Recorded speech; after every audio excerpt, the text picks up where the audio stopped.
Bangladesh cricket বোর্ডের সাবেক সভাপতি নাজমুল হাসান পাপনের বিরুদ্ধে প্রায় ৮০০ কোটি টাকার মানি লন্ডারিংয়ের প্রমাণ পেয়েছে দুর্নীতি দমন কমিশন।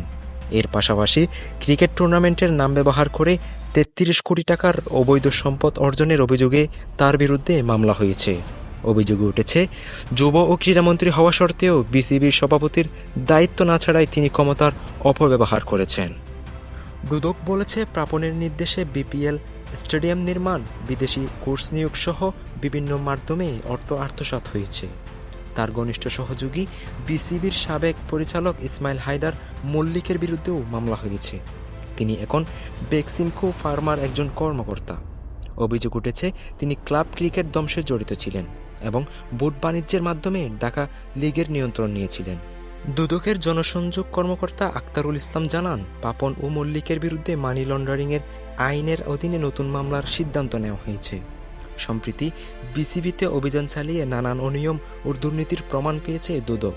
দুদকের পক্ষ থেকে সুপারিশ করা হয়েছে অভিযুক্তদের বিরুদ্ধে আইন অনুযায়ী ব্যবস্থা নেওয়ার। ডেস্ক রিপোর্ট, খবর 24।